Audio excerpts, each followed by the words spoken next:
Hey guys, it's your host Julian. We're continuing our deep dive into King of the Hill this week with director Shaun Cashman. We're chatting everything from his entry onto the series, his favorite characters and episodes, and so much more. Don't forget, if you want to help support this show, head over to our Patreon. We're offering early and ad-free access to our audio and video, special shoutouts in our audio and video formats, as well as so many other great bonuses along the way. You can find that link in the description below. Now, on to the show.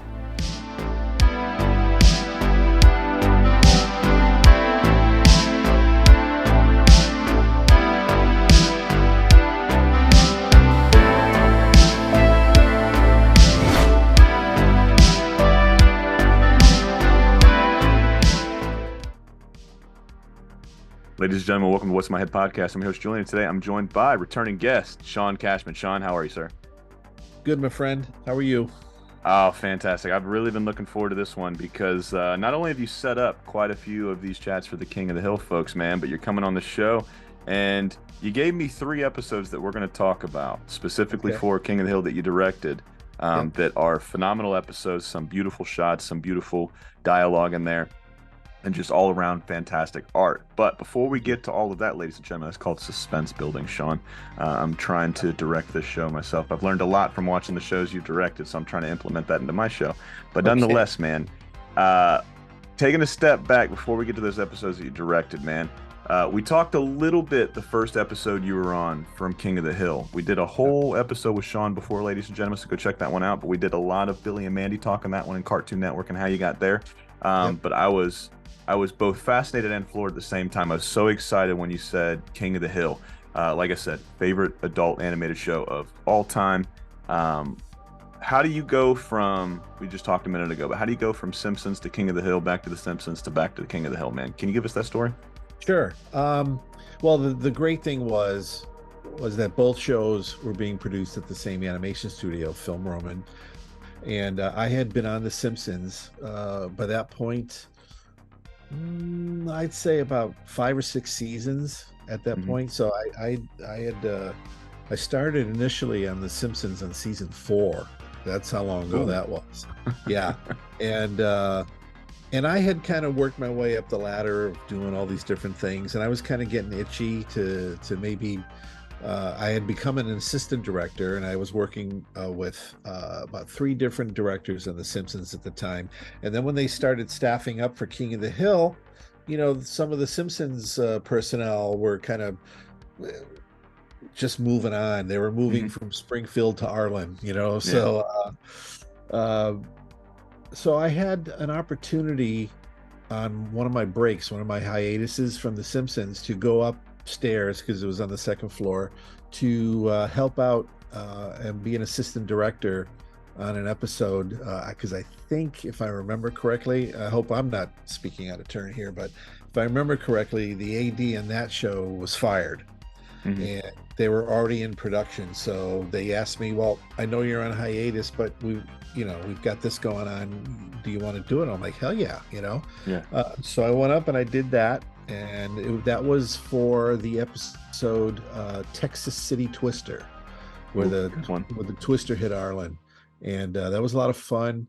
I got to know a fair amount of people at the time. But then when the show was over, I had to go back to The Simpsons, because my hiatus was over, and I went back to being an AD, and then they offered me an opportunity to go up on King of the Hill and direct full time, and I had to take it. You know, I had to jump at.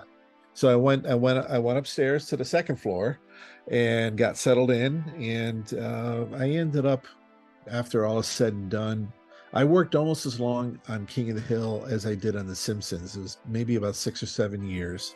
And I directed just shy of a dozen episodes. So. What that initial episode you're working on, because whenever I think of that episode, I think of 2 things. I think of Hank Hill's butt cheeks that you see at the end. Spoiler alert, ladies and gentlemen. And then I think of him being so uncomfortable with his body, trying to run to that shelter, and that old lady being in there, and he goes, "Is that old lady still alive?" And she's like, "I'm still here." And he's like, oh, he's like, it ain't nothing I've never seen before, you That's know. So right. those are the first two things I think about, man. But did you get to do any of the big scenes there? Did you get to do any of the scenes works on that episode? I did a few layouts during Hmm. that episode, but mostly as an assistant director, you're kind of there to help the director and be kind of like the buffer between your crew and him. So Yeah. essentially, I had my hands in a little bit of everything, Hmm. but mostly my main job on that show, because it was so effects heavy because of the storms and the debris and the twister and all that stuff. I was kind of in charge of the continuity of everything, so everything just hooked up from one shot to the other. And I also did a lot of animation timing on that one Yeah. too. So that's where the bulk of my time was spent on that episode. Got you. With you doing before you come onto this episode, were you said you were ADing over on The Simpsons? Did you get to Yeah. do that?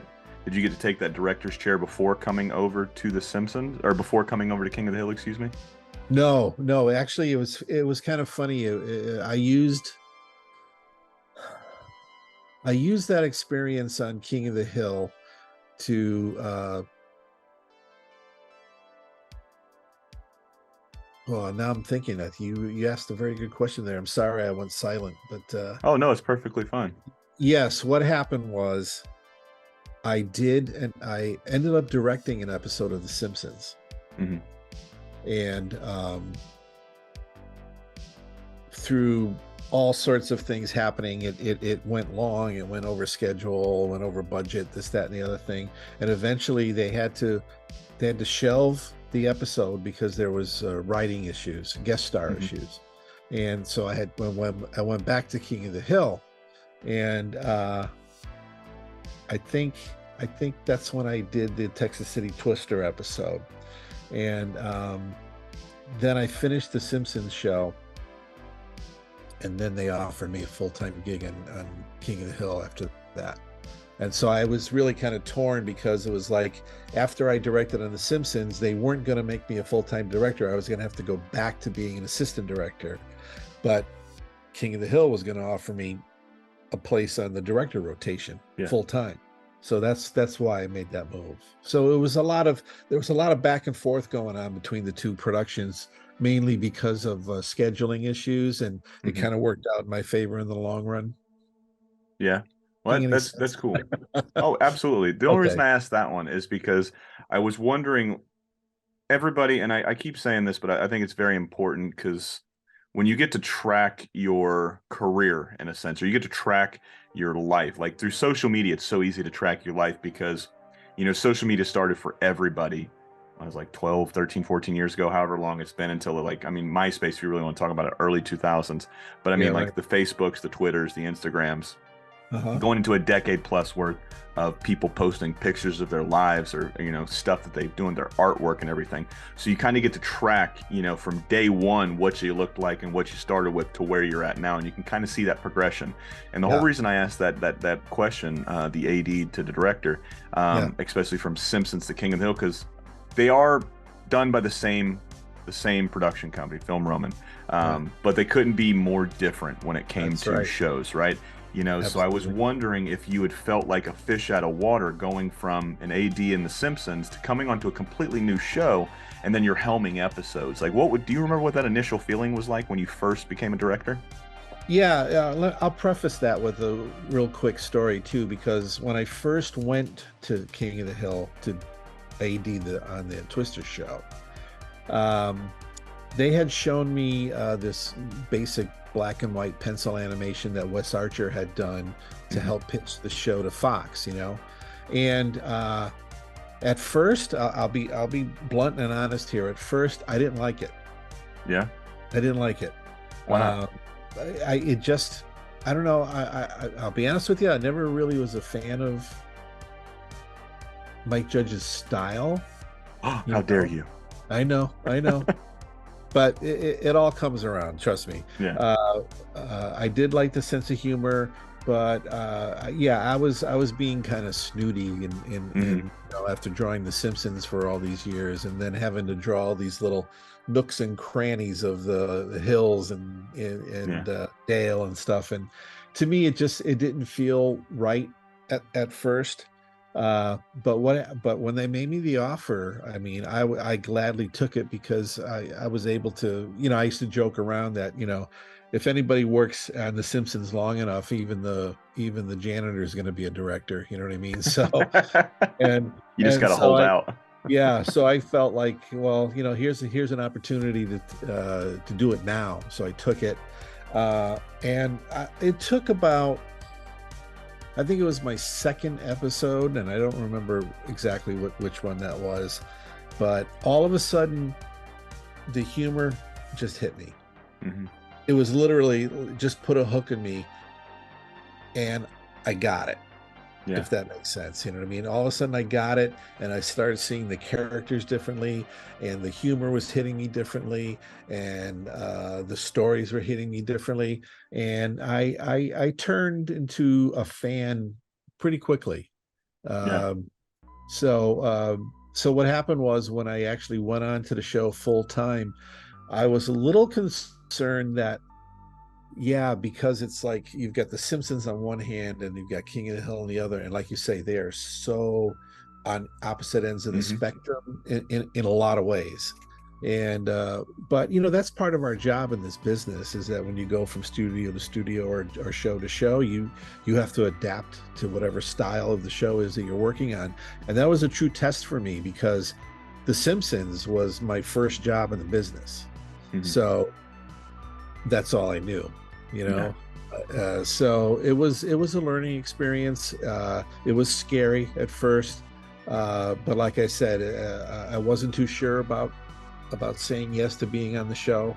But that all changed rather quickly, and then I was a hooked fan after that. So Well, that's cool, man. When they send you an offer, like how long is it for? Is it usually just like a season? Is it, obviously, I think at that point in time you're coming on, you said, what season is that? Is this season two or three that episode you first worked on when you AD'd it? yes, that was on season two, I think. Season That two. was So I like, got to imagine they already started to get those multiple season renewals at that point, I believe. So when yes. you're brought on for the director and to put in that director rotation, do you only know that you're going to only work 3 or 4 episodes as director and then it's a hiatus, or? Yeah, usually Okay. there's like different tiers of directors, and on both Simpsons and King of the Hill, Hmm. there were so many episodes. We did 24 episodes a season, Yeah. so 22 to 24. So we would have a whole roster of directors, maybe 10, 11, 12 sometimes. Hmm. Some directors were deemed like the A-list directors. Those were the directors that would get 3 episodes a season, because it would take that long to do 3 episodes. It would take Yeah. the entire season. And then there were 2 show directors, which I was one of. There was more of them than anybody else. And then there were, directors that would come in and just do 1 episode here, 1 episode there, and people would just come and go. And it was the same way in The Simpsons too. So yeah, you do get an idea for how long you'll be working. Hmm. You never really got your idea of when you were going to go on hiatus until it was time for you to go on Yeah. hiatus. So you just figured, okay, well, I'm on my second or third episode here. It's going to end very shortly at some point. So you just get used to it. And Hmm. working on King of the Hill and The Simpsons for so long, you just get used to that. Okay, I'm going to work for 9 months, and I'm going to have 3 months off. Yeah. And I'm going to work for another 9 months, and then supposedly get 3 months off, but they'll call you back to see if you want to work on like a Butterfinger commercial or Hmm. a Hill promotion thing for Fox. So after a while, the hiatuses got shorter and shorter, which for the bank account is nice, but for Oh the yeah. burnout factor, it kind of is not good sometimes. But yeah, there wasn't a lot of issues of not knowing. Hmm. The only thing is for me was, of course, you want to do a good job. and you want to show, especially like Greg Daniels and Mike Judge and a lot of the writers who are also producers, that you get what they wrote, and that you're able to put what little bit of a personal stamp on it that you can, while you're building the board and the animatic, and then you go over to Fox and show it to them.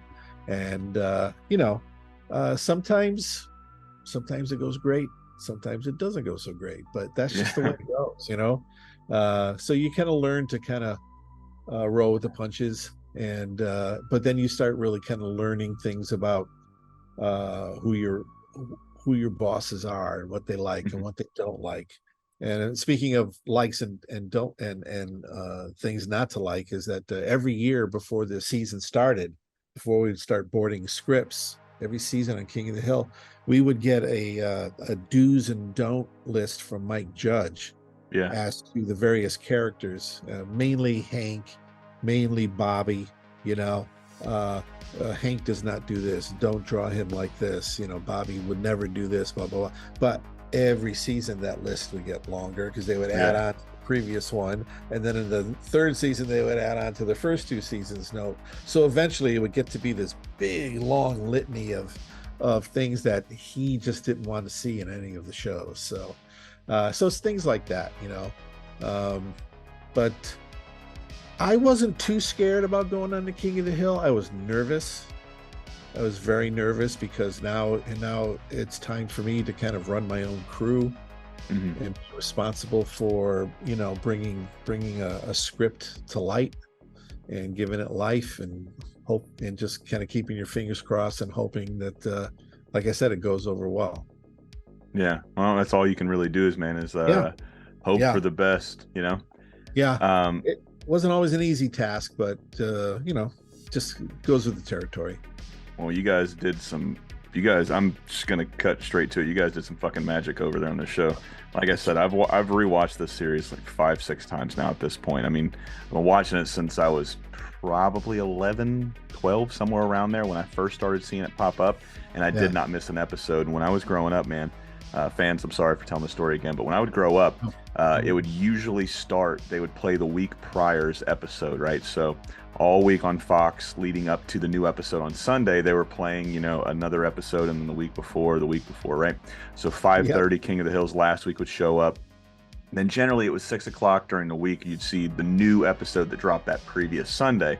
And it would go into the next one the next day and vice versa. So I never missed an episode of King of the Hill. I was even recording them on VHSs, right? So Yeah. I've never gotten in more trouble with my mom than when I would record over her shows, not realizing Oh. it. Cause oh yeah, ladies and gentlemen, this is, you don't understand if you're not past your 30s, you don't understand the struggle. But we had to record on VHS, and then like mom had a tape for each one of us, one for her, one for me, one for my sister, one for my brother, and it was Yeah. always labeled. Yep. Well, I guess the my mom had used one of my tape, the one she had labeled for me, to record a show, and I Oh. didn't realize it. I just grabbed the one that said Julian, so I Yep. put it in there, rewind it, record all the King of the Hill ones, and then come to find out, man, did that piss mom off, because I don't know what she was watching. It might have been Monk at that time, which was one of the shows we watched Yep. together. I Yep. love that show, one of my favorites growing up. But it was like I did not go well for me that day. She was very irate and angry, but nonetheless, fantastic show. One thing I wanted to circle back to is kind of a two-parter. Yeah. Uh, you know, the first one being, did you guys ever feel like little brother in Film Roman when you were on King of the Hill? Yeah. Yeah. Yeah. There's a lot of truth to that. I'll tell you a quick funny story. Whenever I would talk to friends and relatives from back in Connecticut, they would say, "So, what are you working on these days?" He says, "You still on The Simpsons?" I'm like, "No, I'm on this other show called King of the Hill." I love The Simpsons. That's the reaction I would get. God damn. And I kid you not, it was like, and I would be like, "Really? You're not even going to acknowledge the other show I'm working on?" But you know what? Did you cut Uh, them out of your life? I would have. no, no. But what happened was, the funny thing was, what happened was, I soon discovered that after my days of King of the Hill were done, and I moved on to like Cartoon Network and whatnot, I found that you know, whatever luster on your resume came from working on The Simpsons, over time started transitioning to, oh, you worked on King of the Hill, you know? Nice. And so that's when I started realizing how much of an impact King of the Hill really had, you know? And but yeah, we did kind of feel like we were the, little redheaded bastard stepchild, you know. But I don't know. It's all good. It's all good because I got to work with a whole crew of new people, and I was still friends with my buddies on The Simpsons downstairs. So it was my family just kind of grew. My work Yeah. family just kind of grew. So it was cool. But yeah, there was a lot of that at first. Yeah, and the second one I had off of your story from jumping from Simpsons to King of the Hill. That's Did fine. you ever feel like a fish out of water? Did you ever feel like maybe I made the wrong mistake? I should have stayed with the Simpsons, or did it feel right from the get-go? Well, to be honest, I kind of feel that way a lot about Mhm. a lot of A lot of shows I've been shows, on. yeah. Yeah. But that's just me. It's got nothing to do with anything except what's rolling around up in here. Uh, no, I never really felt regret. I Mhm. think the only thing I felt regret for not being on The Simpsons anymore was when they laid me off from King of the Hill and I Yeah. had no job. Oh, I can imagine, man. So but that kind of forced my hand to kind of get out there and start broadening my horizons a little bit, Hmm. because I worked at Film Roman between the two shows, a good 12 years maybe, you Yeah, know. that's a good So, stretch. and that's 12 years anywhere is a it great is a good stretch. stretch, exactly, and especially for a guy like me who just kind of came out of nowhere and got a Hmm. job on The Simpsons, and I was able to parlay that into King of the Hill. I wasn't going to go anywhere. I was going to stay there until I couldn't stay there anymore, and that's pretty much what happened. So, Yeah. Well, I'm glad you did, man. And thank you. you had said something earlier in this chat. It was at first you didn't quite get it. You couldn't remember what episode it was that really hooked you and made you a true fan. Right. Um, with that being said, obviously we've I've talked to so many folks, and it's always interesting to see, what people have problems with, what people get right away when it comes to any new Yeah. show that they're going on. But Yeah. specifically these characters. Like I said, Yeah. I think that's the reason that this show does so well. It's the right, like everything is in symbiosis here. Everything flows into the next one, right? So Mhm. you got the story, you've got the animation, you've got the characters, you've got the voices, you've got the people that are pulling the strings. It's in my opinion, there's not one bad episode of King of the Hill. And I can't No. really say that about too many shows. I'm Yeah. extremely biased because it's my favorite adult animated show of all time, Shaun. But Okay. nonetheless, I do think it's a perfect show because from the start of the theme song to the end credits, man, I'm invested in these characters because of these characters. What you guys do from breathing life into them and animating them, and what the staff is Yeah. doing by writing them, and what, like I said, what the voice actors are doing. Yeah. What were with the characters in particular, and we'll get to a couple other things, and then we'll roll into the episodes. But with the Sure. characters in particular, what were some of those characters that were extremely difficult to probably get into the minds of when you're working with them, and then what were some of the ones that came second nature for you? Well, for me personally, and I don't think I'm speaking out of term or putting words in anybody else's mouth, but I think Hank and Bobby, Hmm. were the ones that were very easily grasped, Yeah, in my uh although I thought the characterizations on most of the main characters were pretty solid and yeah, easy to figure out and see what that person is like. Oh, this person is like that, But I think as far as like the heart of the show, it's always been Hank and Bobby for me, and I think that's the reason why I have an affection for a Hank's Cowboy movie episode because yeah. it's really about a dad and his son, That's all heart. Yeah, absolutely. And I think the only characters that I think I had difficulty with. We worked with the least, so I didn't really kind of get to, uh, you know, story wise or characters I didn't really have a lot of experience with. So I really kind of didn't warm up to them, and it's mostly a lot of the secondary characters like John Redcorn and Hmm. although I did do an episode with Hank, not Hank, Dale Gribble and his wife, but I wasn't really drawn to her character either.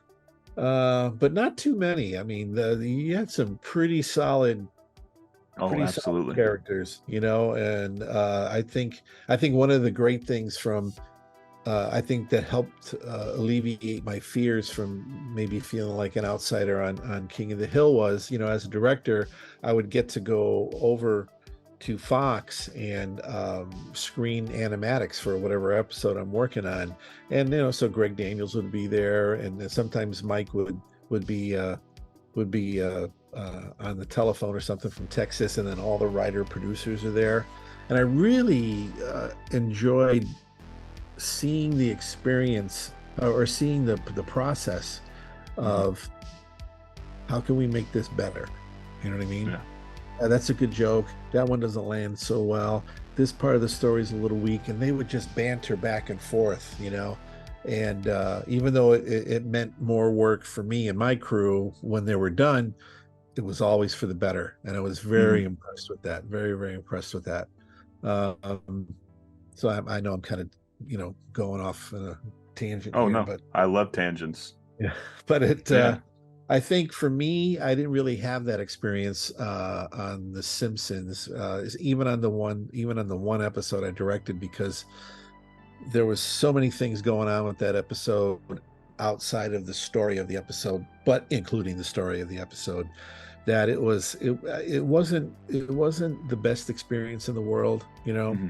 So by the time I got settled in on King of the Hill and really kind of took everything to heart and mind, Hmm. yeah, I loved it. I loved working on that show.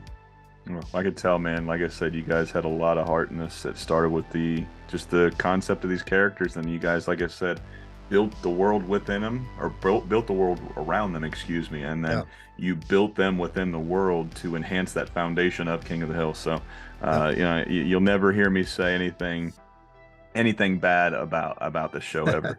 Well, I With don't really say anything bad about it either. I just kind of comment on my experiences working on the show. Oh But yeah. I'm like you. I mean, you do get to a point where you can separate yourself from the Mhm. experience of working on an episode, so that it doesn't taint your thoughts about how you Absolutely. feel about that episode. I watch episodes now that I worked on and did, and I see them in a whole different light. You know, Is it hard for whereas you to see him at this point in your career? Is it hard because you know I can guarantee you do like I do. I look back at some of the food I did 5, 10 years ago, and I'm like, I sucked. I could have been so much better. You idiot! Why didn't you do this instead of this? So that's how I know I look at my work. I got to imagine you look at it the same way, probably. oh yeah, yeah. Yeah. There's a lot of episodes and probably a lot of boards that I did on shows I directed for King of the Hill that could have been done. I felt could have been done better, but in animation, especially TV animation, you do an insane amount of work in the Mhm. tightest schedules there are, and it's amazing we get anything done at all in general, even to this day. Yeah. So yeah, there's some shows that I initially worked on that I wasn't happy about. That Yeah, time has changed that in my eyes, big time. Yeah, Is there one scene or maybe one episode that comes to mind when you think about King of the Hill that you wish you could go back, knowing what Shaun knows now, yeah, doing this for as long as you've done it, going back and when you know you weren't working on that show for as long as you were. Is there yeah, something that you would have loved to change or maybe get another crack at if you could? Does anything come to mind? yeah. Actually, because it still creeps up in my head every once in a Yeah. while. Anyway, so it's the Exterminator episode, Oh, I and love it's this and it's episode. when they're in the cafeteria and the cockroaches come out of the vents and stuff, and Hmm. Dale kind of gets pressed into service and he's killing them all, and Yeah. I think that whole sequence could have been done better, a little bit more dramatically, and the animation of the cockroaches coming out of the vent is just awful. It's horrible Yeah. because we were trying to do because we were experimenting Remind me with of that. Beetlejuice. we were experimenting with that very early stages of CGI, Mhm. and we were able to have black and white drawings done, and it never worked. It just never Yeah. worked. Yeah, so yeah, so that one comes to mind pretty regularly. I love when he goes ape shit in the cafeteria, and the fact that he's just wrapping up everything. And I can't remember who it was, but he literally points to a guy when he's saying he's getting ready to kill all these cockroaches. He's like, "You're fired," and then he's Yeah, going up. yeah, He's taking everything off, and he's smacking. Ladies and gentlemen, I just watched this, so I try to stay away from fanning out this hard and saying these little pieces of this episode. But yeah. like when I think of this episode, there's a couple things, and like I said, we'll deep dive into this one in just a second. But it's Sure. just him up in the vent, turbine, Yeah, and then he's just going in yeah. circles, roll, yeah, and he falls down. You think he's dead, and then, like I said, just him taking out what was it, a letter opener, and just throwing it across the Yep, cafeteria and getting yep. one cockroach. Approach. Like Yep. I said, it's just Uh, he is such a fun character. I flip flop as far as like favorite characters go because growing up as a kid, I always saw myself as a Bobby, right? I was that very chubby, awkward kid that I tried to use humor. Ladies and gentlemen, I'm sorry I told this story before, but get used to it. It's King of the Hill. This is my show, anyways. I love talking this show, and this show means so much to me. But I always associated myself with Bobby because everybody's weird and awkward when they're at that 12, 13-year-old stage, and yep, I was for sure weird and awkward. And then seeing him, and then, like I said, just seeing these characters work through the same shit I was going through really helped. But the characters that have always been a constant as far as favorites go, man, it's hard to bet against Hank, but it has to be Dale and Cotton Hill. Like Dale and Cotton, I want to see that as a spin-off show. I want to see a buddy cop show, and that's one of the questions I'll ask you later. But I want to see okay. that as a buddy cop show, as a Dale and a Cotton, you know, spinoff, prequel, whatever you want to call it. I would love to see Yep, those two, but those two in particular, man, they're so fun. They're so animated. In my opinion, they always have the best lines of dialogue as far as like little one yeah. hitters. What they say cuts really, really deep sometimes, especially Cotton, man. It's just, man, like I said, those two characters in particular. Before we move on to the episodes you worked on, man, I figure we can do a little bit of I guess word association, man. So you've gotten a Okay. chance, and you've dropped their names a couple times, but you've gotten to work with some really great people, man. So whenever you hear these names, I just want to know what comes to your mind first. Be one word, one sentence, one phrase, or what you thought about them, or even what you learned from them that you still might use in your everyday life as a director now. But Yeah. starting up at the top, man, the creator, Mike Judge, man. When you hear that name, Mike Judge, what comes to mind? I had an opportunity to meet him in person. I thought he was a cool guy. Hmm. They had a comedy festival down in Austin, Texas one year, and one of the big things going on for that festival was that they were going to show two episodes of King of the Hill on a big screen at the Hmm. Paramount Theater or something down there. So as the director of one of them, I got to go, and then they had this big party afterwards, and I got to talk to Mike and get to know Yeah. him a little. He's just a cool dude, Hmm. and to show you how cool he is. Now this was a long time ago. I don't even remember the dates, but flash forward, I'm working at Titmouse in Hollywood, Hmm. and I'm working on a Disney show, the early Disney XD show. And Chris Bernowski, who created the studio, is showing someone around, and he walks by my office, and it's Mike Judge. Hmm. Now, literally, I don't even. It could have been 12 years or since I've seen him, 15 years maybe. I don't know. It was a very long time. And he saw me, and we made eye contact, and he goes, "Hey, man, I know you," That's and it so was cool. great. We just shot the breeze for a little bit, and I was actually pleasantly surprised that he remembered, who I was. So Hmm. he's a pretty cool guy, and I love his sense of humor. Yeah, Yeah, it's so unique. I mean, I've laughed so hard at this show so many times because and my mom always called The Simpsons, Beavis and Butthead, King of the Hill, the dumbest shows ever written. I was like, Mom, and I've had these talks now, especially since the last 3 years. I've had so many of you guys on, and I was sitting down watching The Simpsons one time with Hayden when my mom was down here a couple years ago. yeah, And yeah. then Hayden's probably at that time like 9 years old, maybe 10, Okay. give or take. Huh? Prime age for The Simpsons, prime age for King of the Hill. and we're watching The Simpsons. And my mom walks in the house and she's like, "Oh, you're gonna let him watch that stupid shit?" And I'm like, "What do you mean stupid shit?" She's like, "This is such a stupid show." I was like, "You would think that, Mom, but do you realize that The Simpsons, King of the Hill, Futurama, these three shows in particular that you say are so shitty, have got some of the most Ivy League bound students that have ever come from Harvard, Yale, Yeah. Stanford, all of these schools that you told me that were so prestigious that I knew I would never get into. These guys and gals came from these institutions that everybody holds in such high regard, and they're writing on The Simpsons. It can't be a dumb show when you've got some of the smartest people in the world working at this show." Needless to say, she was speechless, and my mom is never speechless. So I won that battle. So I, at least Good I, in job. my head, at least in my head, I think I won that battle. I probably won't. She'll probably bring this up 5, 6 years down the road. But nonetheless, man, very, very, very well written show, and a lot of it has to do with like Mike Judge's sensibility. His sense of humor is just so phenomenal, and you get it. It's one of those ones where somebody will say something, and then you think about it, and you're like, "Oh, oh, that one had some layers to that joke. That was deep." So they had some thinkers for sure. And like I said, I love the sensibility that Mike Judge put in this one. Next guy up is man, Mike is referred to him as the heart and soul, and just the guy that puts so much character in these characters. Greg Daniels, man. So when you hear Yeah. Greg Daniels, what's the first thing you think of? I think of a few things. Um, I definitely agree with that statement, first of Hmm. all, because like I mentioned earlier, when I actually got to see him at work and to Hmm. talk story with the other writers, it was a thing to be seen. It really Yeah. was.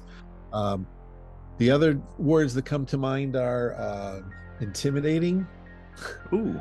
But again, I think that was probably more me than anything else because I was really convinced that he just didn't like me. Yeah. And but again, I have nothing to base that on. Hmm. So who knows?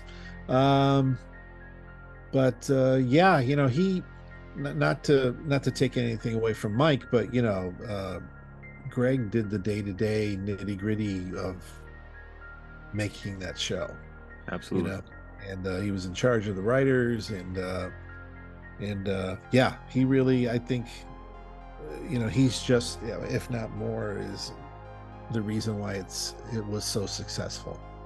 Yeah, and Mike's been on record for saying that same, he echoes that same sentiment. I mean, you hear how just influential he was to this show in particular. It's baffling that, obviously everybody's going to know the creator. And I think we're in a day and age where people are really starting to peel back the layers and really try to not so much understand, but get an understanding of like, hey man, it's not just one person doing anything, not just with animation, not with just movies. You could literally go down the entire gamut. Sports, not one person is winning on a team. You've got 12 dudes, 15 dudes on an NBA team. Then you got all the medical staff. Then you got the coaching staff. You got the executives. So, I think a lot more people are understanding that there's a broader scope to just creating, like I've said it 100 times. So, ladies and gentlemen, I apologize again. But animation is a lot like raising a kid, man. It takes a village to raise a kid, and it takes a village to raise an animated series. Yeah. Um, and anytime we can talk Greg Daniels, I want to talk Greg Daniels because, like I said, he's just one of those dudes. It's like he's a white whale in a sense. He is like mythical. You don't really hear too much about him. He seems like he flies under the radar a lot. When you were I on The don't. Yeah. Simpsons, because No, go what's ahead. that? I'm sorry. Oh no, No, you're fine. Well, I was gonna say, I know you were on The Simpsons. Did you have any overlap with him when you were on The Simpsons, Greg? there probably, I worked on a lot of episodes of my time on The Hmm. Simpsons, and I'm sure, I think I did work on a few of his episodes, Yeah. either as an artist or an assistant director or something. But I never had a chance to meet him until I was on King of the Hill. Okay. But Yeah, like I said. but I knew of him and I knew of his Mhm. work and whatnot. So yeah, Yeah, like I said, he's just one of those white whales. You don't really hear too much about him. He flies under the radar, but it's just I don't. There's just people that you look at him, and I don't want to say savant because I think that kind of means you're dumb in some aspects, but you're great in that. But I can't really think of a better word. It's just like when I think of like story for anything, there's like two people in particular I think of, and both of them came from The Simpsons. Brad Bird and Greg Daniels. Like when I think of like story, and you want somebody like you flip a coin, you can take either one of them. But it's just like when I think of somebody that if I had to hire somebody and I needed the best story I could possibly get, Yeah, like those are yeah, like I don't think you could do too much better than Brad Bird and Greg yeah, Daniels, you know. And yeah. both of them just came from that Simpsons that system, you know. Yep, and Um, that was another fun thing about going to King of the Hill was that Brad was a storyboard supervisor, mhm. and he would come to the screenings too, and that's where I got a chance to meet him in person. So Well, that was kind of a big deal for me. So well, I'm glad I brought his name up because he is very, very important to my youth and my the career I'm chasing now. Iron Giant, obviously, you can see him right there in the background. He's also right there, and he was also my first tattoo on this arm. Iron oh, Giant is cool. extremely important to me. And another movie that was like the straw that broke the camel's back in the best possible way to get me into the career I'm in was Ratatouille, and he was the Ah, director for both of those. that's right. You know, That's right. so anytime we can talk Brad Bird, and I literally just added him to the list of people that we're going to say, hey, what is this? What does it come to mind when you think about him? I knew he was on King of the Hill. I knew he was a little bit of a supervisor there, and that's me, Yeah. you know, saying that he did quite a bit of stuff there when he was there. But Brad Bird, you said you had some overlap with him. You know, you got any cool stories working with Brad Bird or hanging out and talking with him? Well, yeah, the first time I met him, it was at a animatic screening of one of my episodes. Actually, no, it was the animatic screening for the Twister show. So I Yeah. wasn't even a director yet, but I was there as the AD, and I just sat right across from him. So we watched the animatic. Um, and so he wanted to know how we were going to handle the effects, you Hmm. know, and I guess he didn't like the answer because Film Roman wasn't really big on spending the money. You know what I Yeah. mean? Uh, so he just went on a tirade. I Hmm. had heard stories about his temper, Yeah. but he just went on a tirade about, this show's, you gotta spend it. You gotta make it look good. You can't just make it look like like the Tasmanian Devil in a Warner Brothers cartoon. And he was just walking back and forth, pacing and just yelling, and getting all red. And then he sat down, looked at me, and he goes, "Hey, but what do I know, right?" And he winked. Had he already stepped out to do Iron Giant yet? I No, don't. that came very shortly after that, I think. Okay. Yeah, like I said, there's like when I think of him, I think like I said, Iron Giant. I think of The Incredibles because he's done the Fantastic Four better than the Fantastic Four has ever done the Fantastic Four. And Ratatouille, man, I don't know, like I don't know what he's doing. I need to like I know he's working. I know he's trying to work on something that he was trying to do earlier, Raygun or whatever it was, but it was Raygun, I think. yeah, you know, so you haven't really heard too much from him, but he's like one of those guys. Like he's like Tarantino in a sense. It's like, what does that dude work? Why is he not in everything right now? Like, why Tarantino should be plastered all over the place. Brad Bird's name should be plastered all over the place. Just he's just like one of those talents. And I don't know if that's why they are so good because they have, I don't want to say they only do so many projects or they only do so many things that they attach their name to. And maybe that's why they're just so good because they have all of this focus. They're not being pulled in a thousand different directions. But it's just like I said, Brad Bird, top of the list for me when it comes to damn near anything, Shaun. But another one of those guys we were going to talk about, man. We got three more here. Sure. Clay Hall. When you Mhm. think of Clay Hall, what do you think about?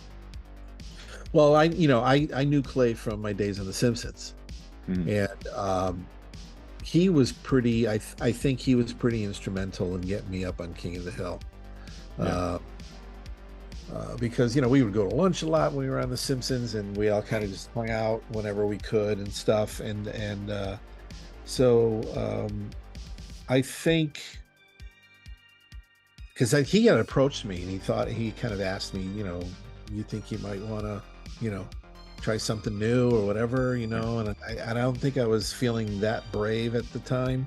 Hmm. Uh, but because I don't, because the whole thing about going up stairs to King of the Hill to just AD on the Twister show just came out of nowhere, came out of the blue. It wasn't anything I was actively pursuing or anything. So I think he probably had a hand in it, because really, aside from Clay, the only other person on the show that I knew from The Simpsons was Wes Archer. Yeah. So and at that time, Wes was the supervising director, and I think Clay was one of the first directors on the show. Um, and then he eventually became a supervising director when Wes left and moved on to other things. Um, but I haven't seen him in Hmm. in ages. I don't know what he's up to or anything. But yeah, I mean, it's kind of hard to just say like one thing about someone you've known Yeah. for a long time, you know.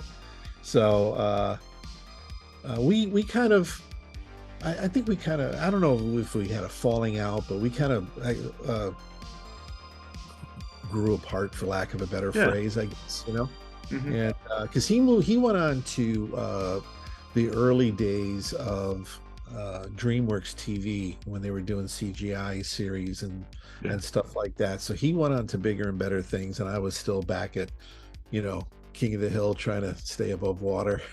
you know. I think that's kind of what happened. Beautiful, man. And then we've talked about him a couple times, and he's art director for the reboot, man. Wes Archer. When you hear Yeah. about Wes Archer, man, what do you think about? I love Wes. Yeah. Um, Wes, when I first got to know him on The Simpsons, was very kind of hard to pinpoint, Hmm. kind of hard to Read him. just figure him out and read him. Yeah. Yes, absolutely. Um, but he was always good to me personally, and I've been seeing him almost once a month for the last couple months for breakfast Yeah. because he's involved in the reboot of King of the Hmm. Hill, and I'm pretty entrenched at Disney right now, but he kind of hinted at maybe possibly coming on board the show a couple times, and I was I would very love to thankful. see it. I I would love was to well, see you I was very freelance some stuff. I was very there's no time. I have No. I Damn. barely have time to do the show I'm on. So but I thought it was really great, and I hadn't seen him in ages either. And Hmm. we ran into each other at this diner in Burbank, and I was sitting at the counter because I like to go to the counter because they wait on you right away. Yes. And the guy just sat down next to me, and I just looked, and it was Wes, and I'm Hmm. like, Wes. And he looked at me and goes, sure. And so we just struck up this conversation about catching up on things and our families and what we're doing and Hmm. where we've been. And it was actually his idea to do the monthly breakfast meetings. That's really cool. So yeah, but he's another guy, very talented, and just amazing because anybody like that who I met on The Simpsons uh, that can just animate an entire short by themselves is just like, just Yeah. Mind blowing. my God. Yeah, just really crazy. But he was a good leader, a good supervising director, and patient, and I can't say enough good things about him. I always liked Wes.